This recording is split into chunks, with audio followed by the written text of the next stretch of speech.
Financial scams are pretty common in the underdeveloped or less developed parts of the world. The developed countries in the world do not commonly face financial scams due to their stronger financial infrastructure or people's higher level of financial education. But, sometimes the most developed countries in the world also gets massive blow by financial scams that shake the whole country.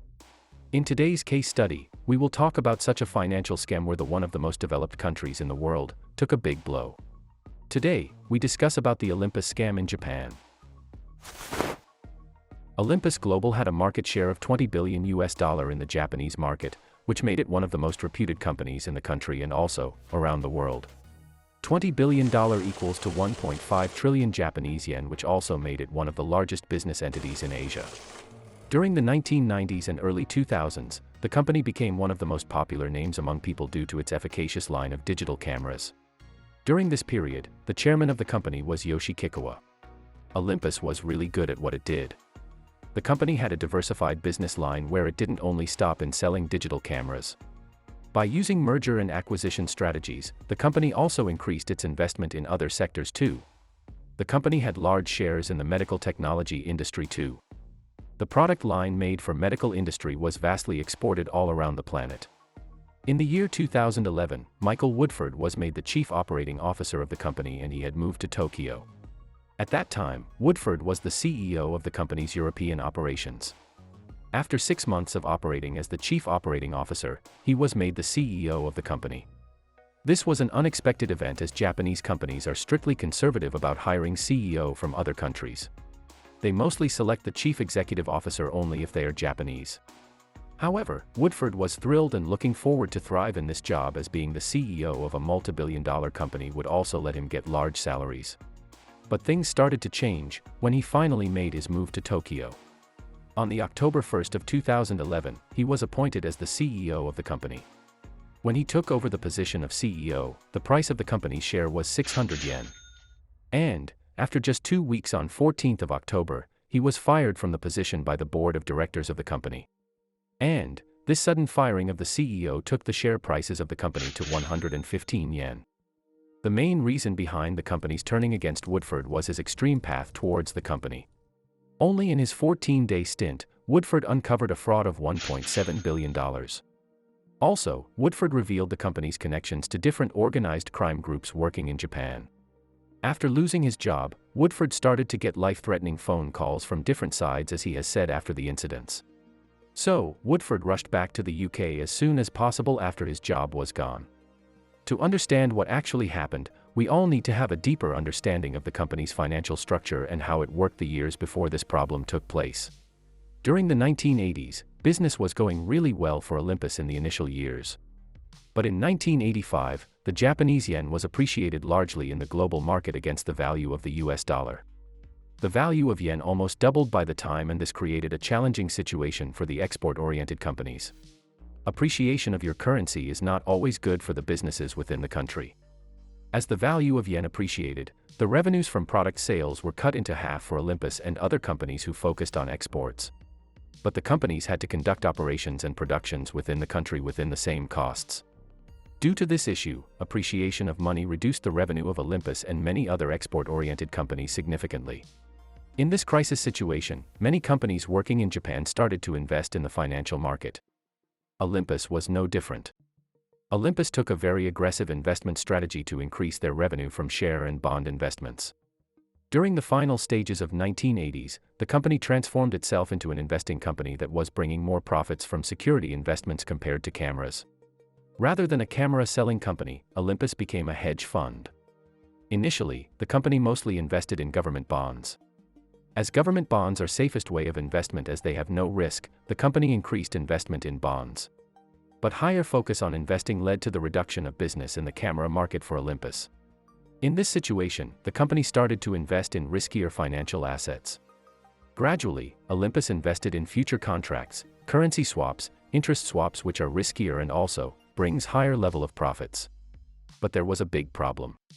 The company was not equipped with financial experts to handle such large investments. Their investments were not as good as their cameras or other devices. Their investment strategy was so weak that the company invested 2.9 billion yen in a scheme introduced by Martin Armstrong, which turned out to be a Ponzi scheme. Such a large company falling for a Ponzi scheme is a rare incident around the world. While in some countries of Asia or Africa, poor and uneducated people are targeted for Ponzi schemes, Japan's largest company falling for such a scam was one of the dumbest investment strategies ever. In 1991, the company faced large losses due to the fall of the stock market. Also, in the same year, the real estate sector also saw downfall where the company invested higher number of investments. The impact of the losses was seen gradually over the half of the decade till 1995. In the year 1995, the company again saw a loss of 10 billion yen. While the company was suffering from such big losses, it didn't shift its investment from the stock market or other investment sectors. To make up for the losses, the company invested more during the final years of the 1990s. But the stockholders of the company had no idea what was going on. The reason is, Olympus used cost-based accounting. And there is a big loophole while using this method. A company will only recognize the value of the monetary assets based on the price it paid for them. In this way, the company would only face loss if they would sell those assets. Otherwise, it will only show lower valuation of company's assets rather than the losses taking place during the decade. Only to ensure higher valuation, the company didn't even sell financial assets that had become worthless and would never generate revenue again. In the year 1998, Japanese government made changes in accounting rules and ordered companies to value their assets based on market value. Here comes the biggest drawback of Olympus. By this time, the company already incurred a loss of 95 billion yen, which was now going to be recognized together based on the new guidelines provided by the government. If this report was published, the whole board of directors and leadership level employees would be sacked. But as they were the leaders of the company and also had shares within the company, they were enjoying the most suitable and luxurious facilities within the company. They were already earning millions with their salaries and also getting the upper hand on the investments of the company. They could take all the decisions made by the company's investment unit. So, the senior leadership made a plan. They needed a cover-up. Two members from the top leadership, Hisashi Mori and Hideo Yamada, planned this cover-up with the head of the company, Masatoshi Kishimoto. The two planners created a shell company named Central Forest, which was located in Cayman Island. The plan was simple. The new company would buy the financial assets of Olympus. But to make this transaction happen, they needed a huge sum of money. The executives then collected a large sum as loan from a bank named LGT Bank. The bank gave the shell company Central Forest a loan of 21 billion to buy worthless stock investments of Olympus.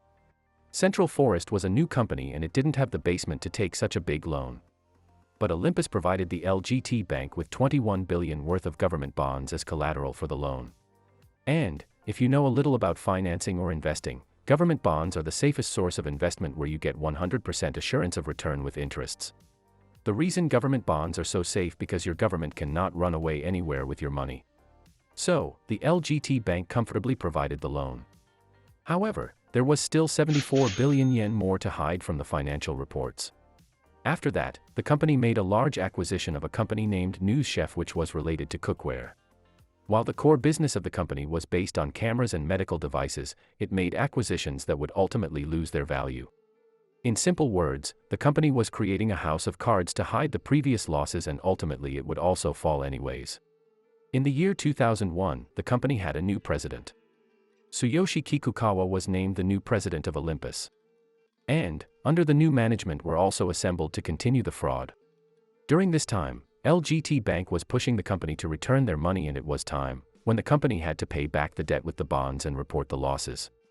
Not only that, but also a number of other debtors were also behind the company for its large losses during the 90s. During this time, Olympus acquired a new company named Gyrus. Gyrus was a British medical technology company which was fully acquired by Olympus in 2007. Olympus bought the company for £935 million, which was around $1.9 billion at the time. For this transaction, the company hired a financial advisor company named Axum for advising them for the transaction. And, Olympus paid Axum around $675 million for advising them while doing the investment. Some of you might have already found the loophole in this acquisition.